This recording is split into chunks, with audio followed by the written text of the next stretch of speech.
What's up, my adjacents? Apparently, I stumbled upon this video. Activist Localizer caught mistranslating games on purpose to push it a message. I think it's important for us to watch this, so here we go. I know oftentimes I focus on activists that have insidiously invaded video gaming culture through the means of journalism and using outlets to push the message via words.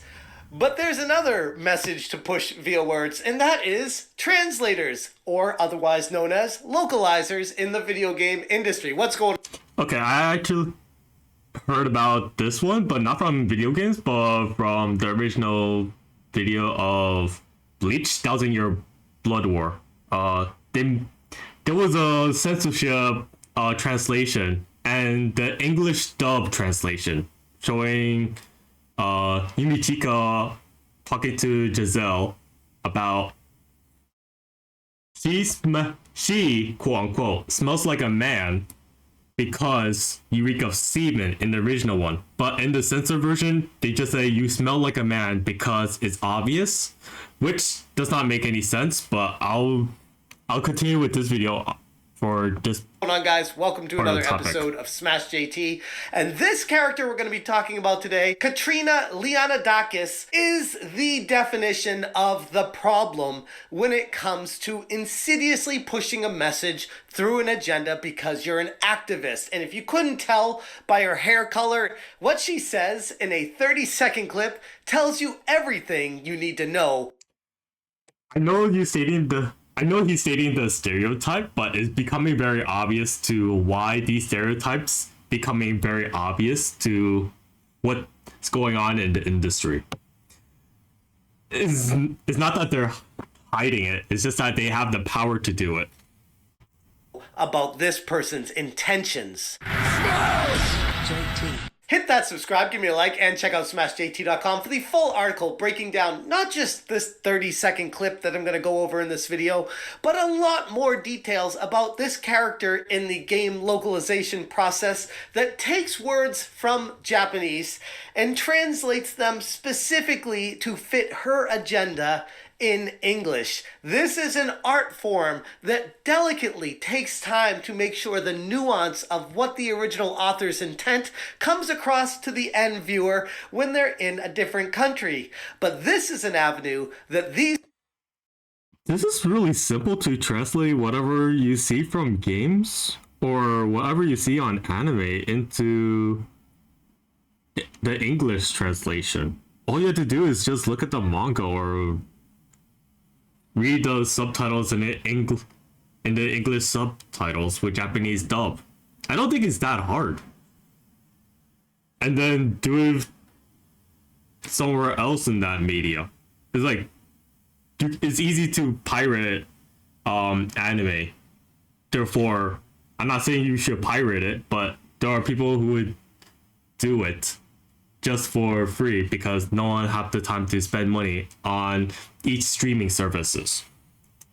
These people use to instead push their own agenda. Not only that, but when you're subtitling, everybody can hear what they're saying. And you have a lot of people, especially young people like millennials and Gen Z, who got really into Japanese through anime. So they started learning a little bit of Japanese. So they are very loud on social media when they hear something and they're like, wait, that's not what the subtitle said. These people don't know what they're doing. And it's like, no, you guys, like, you know, this is a skilled profession. We know what we're doing. We didn't change it to spite you in your Japanese 101 class. Like, this is actually what they said. You just don't understand the challenges of it. Okay, that's really disingenuous because the point of a Japanese class is you want to learn Japanese as accurately as possible, and when they want to hear what they say and then how it's translated, and it doesn't make sense. It needs to be as accurate as possible, no matter what. When I first saw that clip, I couldn't help but share it on Twitter, and holy crap, it went viral almost instantly. Because this is a clip that is uncut, showing you exactly what this person is thinking and how they approach their job. And while there are plenty of people that are coming at her saying, hey, what you're doing isn't cool, she's like, sorry, I know best because I'm the professional and you're not. Translating words from other languages to Okay, just because you got hired for the job does not mean that you get to do whatever you want within the job. It's kind of like saying you bring the food to the customer. Let's just say for pasta. They You tell them, I'm gonna give you cheese, Parmesan cheese on your pasta. The consumer says, I don't want it. And then what the waiter would say is, you don't know what you want, therefore I'm gonna give it to you. Don't you think that sounds messed up? Because that's not how consumers want. They want the original content of however the original media was, or the original IP is. a local one is an art that requires a nuanced understanding of not just languages, but also the cultures in context with the integrity of the original artwork. And with any art, certain activists will use these cracks in the concrete to squeeze in their personal agendas. And for some reason, increasingly, it feels like these people that have been entrusted with the craft of localization are actually doing far more harm than good. This is clearly the case with Katrina Leonidakis, a notorious figure in the anime, manga, and video game industry localization sphere, who's been caught on camera admitting to changing the words to not what the original author intended, but instead telling you she knows better than not just you and your translation, but what they're even putting out there in the first place. This actually reminds me of another anime also. It's the Miss Kobayashi and that dragon maid. Because in the English dub, they talked about, it's a patriarchy for the reason how this dragon girl is dressed. But in the original Japanese dub, she's saying she just dressed more clothes like because she just feels like her or something. I don't know, but that's really disingenuous. Katrina wrote, writing off what was an extremely complex and well-researched localization decision as transing a character for no reason is absolutely ridiculous and is 100% something TERFs and the right would write for some bird site clout. Shame on you. Be better. As I go through this, you're going to notice a constant trend about how she always seems to be talking down to the end user. Like she always knows what's best for you because she's the quote-unquote professional. And really, at the end of the day, it's just narcissistic tendencies. Her words reveal that some people simply aren't meant for translation work. And in fact, based on the direction of the industry, because of people like her and her... Whenever I keep looking at her face, it looks like she doesn't even know how to speak Japanese or understand Japanese. I know that's just me jumping to conclusions. She really doesn't, in my opinion. Her attitude will soon be replaced by artificial intelligence anyways, and I'm sure there are a slew of people out there that are begging for that day to happen sooner than later. Schadenfreude, the motion picture, said, "It always never ceases to amaze me how these localizer clowns like Katrina seem to have such delusions of grandeur about themselves, thinking they are somehow better than original creators, vandalizing works. Funny how easily AI does a job better than activists like Katrina. She has a history of changing these words to fit what she wants them to say. I'm not going to go through each one of these. It would be a 3-hour-long video. Again, check out SmashJT.com for a much more in-depth deep dive on what this person has mangled to push the message. But the ultimate goal of what I want to talk about in this video is how this is the perfect example of how somebody could use localization to instead push a message of activism instead of what the original author's intent was. Amy asked her on Twitter, I'll be honest with you guys, is when I look at this part, hold on. It doesn't look like activism to me because it's more like something I see. Like, I'm sorry, I yeeted you. Okay, I yeeted you. Okay, I don't think Japanese people will ever say that in real life. But if let's just say they do, I highly doubt they actually use that in the medium at all because that's not something that they would use at all. They would actually use an accurate wording to what they were actually supposed to say, not in a meme way. So it's not more of an activism, it's more like disingenuous. Let me get back to that. How somebody could use localization to instead push a message of activism instead of what the original author's intent was. Amy asked her on Twitter, I'm honestly curious. So you are transforming the translation because you don't like the material given to you on an officially published project? Why not take another project instead? And Katrina replied with her cockiness and her attitude talking down to her. 1, this may surprise you, but I love the material. And 2, I'll be honest with this one. If you love the material, why even change the context of what the translation said? Or what the original language is saying and then translate it into English that's not what it's supposed to sound?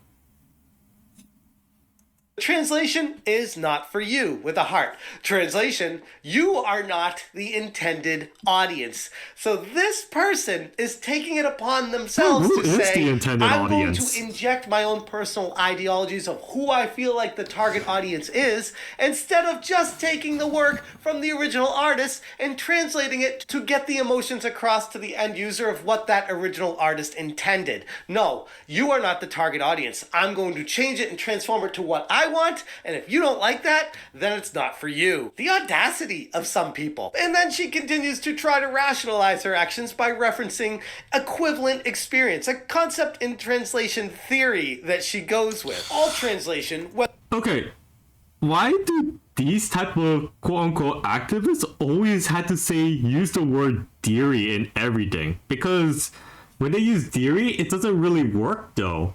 I don't think they study much of it. If anything, they don't know anything of wisdom at all, or any intelligence. They just learn something in college and they're like, yep, let's apply it over there. And then all of a sudden they're like, wait, no, just because I learned it in college doesn't mean it's right. No wonder people don't want to go to college most of the time. whether it's a TV show, medical text, patent, or court document, is bent to the target audience. No, it's not. Like, first off, I have no idea what she what? just said. I literally did not know what she just said. How many issues there'd be with medical translations if it was bent to the target audience instead of just telling people what was wrong with the person? To properly I'll be honest in this one. Medical documents. Imagine that says sex, and then like, okay, male and female, and then it asks for gender and pronoun. Doctors will not do that.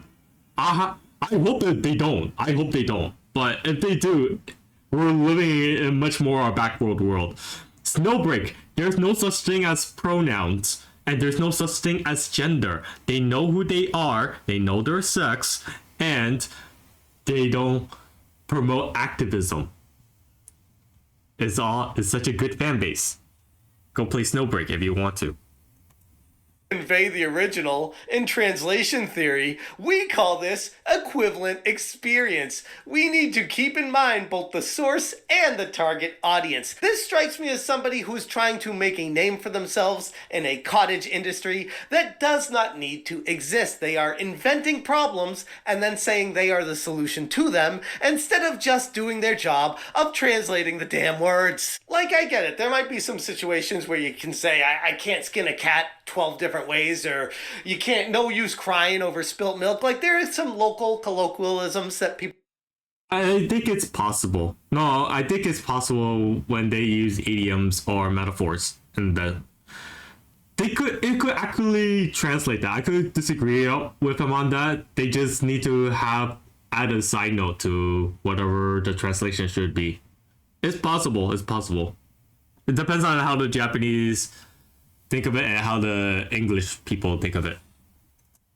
People will say that don't necessarily translate in the context of the language that you're pushing them over to. And I get that.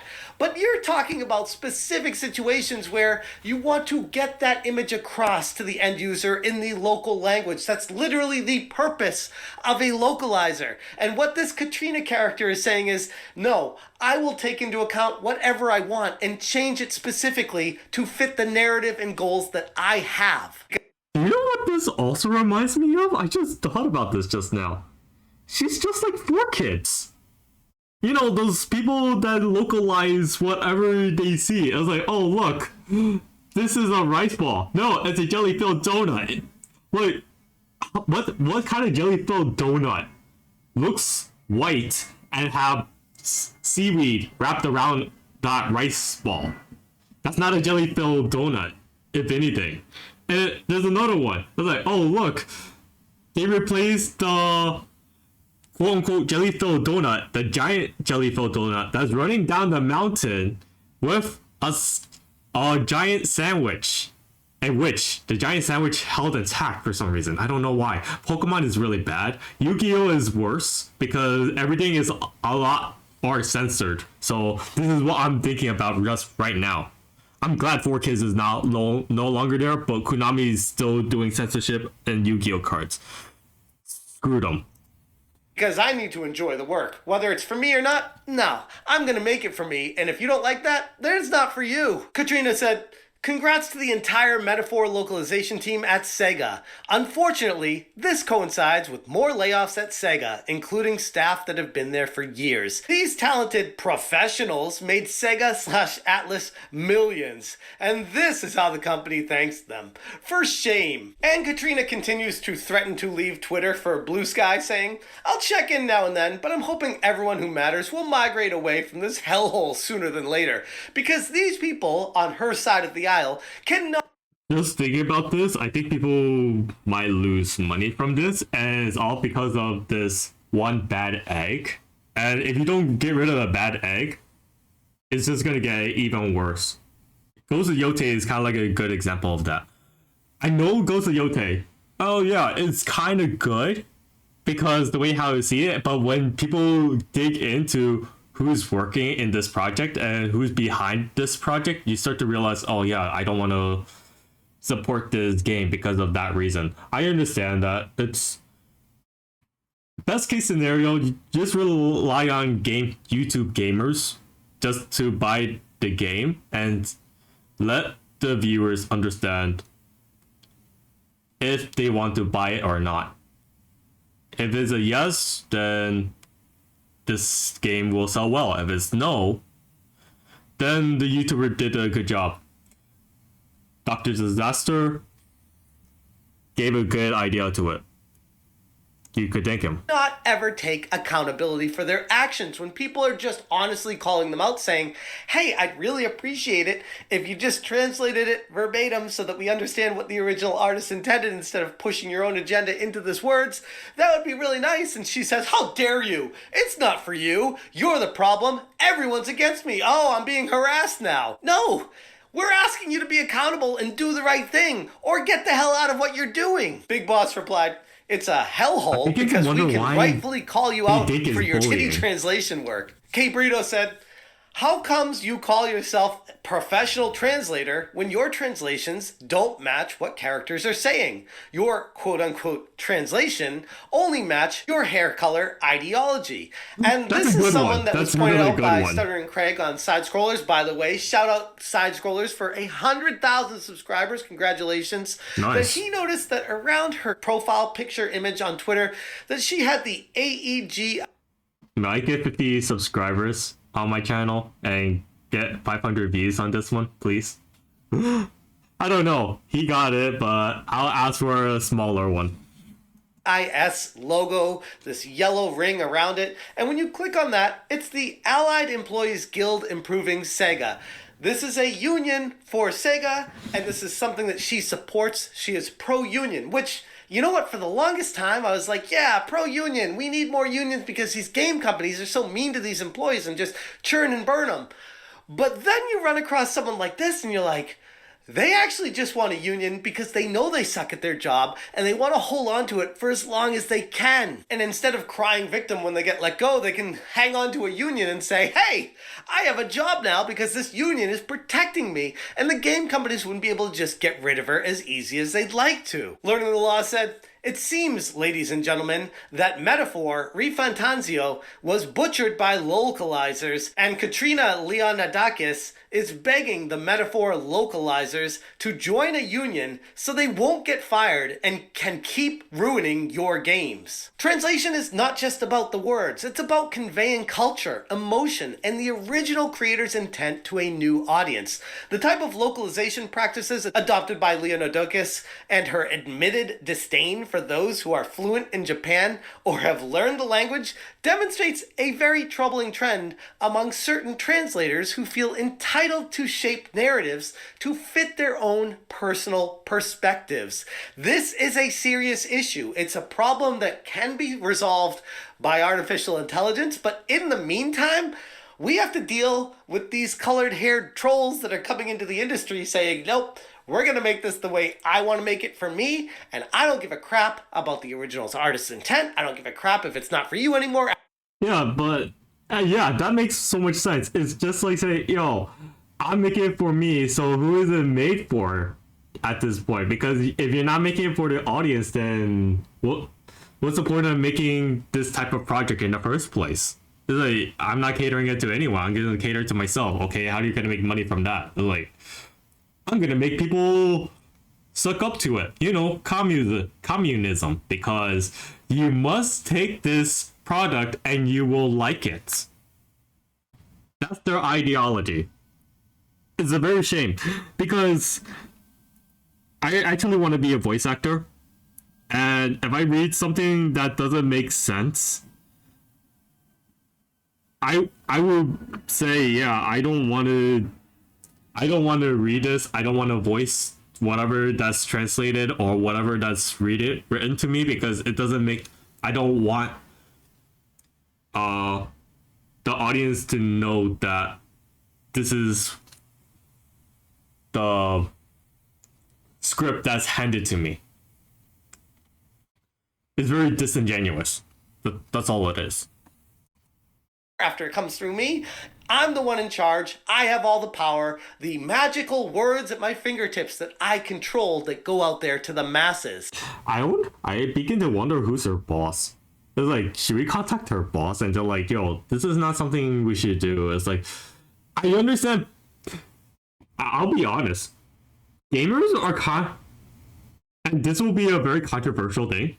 I think gamers are kind of like Karens, but at the same time, they're complaining for the right reasons, not for the wrong reasons. They just want something what's best for the game, not best for whatever these people want. Because the original project is supposed to be like this, and then all of a sudden you change everything because of that reason. It's no longer the game it used to be. So yeah, it's very...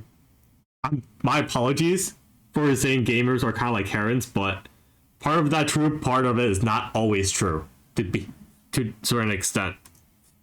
And as she exposed in her video, she's not a big fan of people understanding the language and saying, hey, what you're doing isn't right. She may have the resume and qualifications of a seasoned translator, but her actions make it clear that her understanding of the responsibility involved is quite lacking. If anything, this is proof positive. Whoa!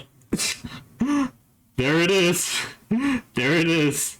Sega, Funimation. We know Funimation is so bad. It's collab with Crunchyroll, and Crunchyroll is also part of Sony, and then all that nonsense. She's not gonna get fired. She's not. We all know this. But yet, we just need to know who's behind these type of projects. That's all that matters. that some people simply aren't meant for the critical role of bringing another culture's stories to the world, because to do so effectively, one must respect and preserve the authenticity of the original work, not twist it into something else entirely to fit their narrative. And this is something that a lot of people are starting to wake up to recently because of all this stuff that's happening with the video game industry specifically, and all these agenda pushes, these narrative-driven people, the people that want you to understand the message and just go along with it. That's a problem, and people are starting to stand up for it. Again, if you guys want more information, check out smashjt.com. I'm going to leave it there, but if you guys appreciate what I'm doing, please consider hitting that join button. Thank you so much for watching, and as always, you stay smashing. So they are very loud on social media when they hear something and they're like, wait, that's not what the Yeah, he subtitle makes said. a These good people point. don't know what I they're like doing. some It's of like, his no, you points. guys, like, Not all of them yeah, land, but I this is did a disagree skilled some of the profession. We parts. know what we're But doing. yeah, I We do didn't enjoy change this. it to spite you in your Japanese 101 class. Like, this is actually what they said. You just don't understand I actually enjoy his content. the challenges of it. Alright, so I'll just leave a subscribe to this. And to end this video, let me show you the reason why. 男だろは隠してるつもりだろうけどバレバレだよ君男だろは隠してるつもりだろうけど正気臭いよ君あの時のバービーちゃんの顔僕興奮しちゃったなあの時のバービーちゃんの顔僕濡れちゃったな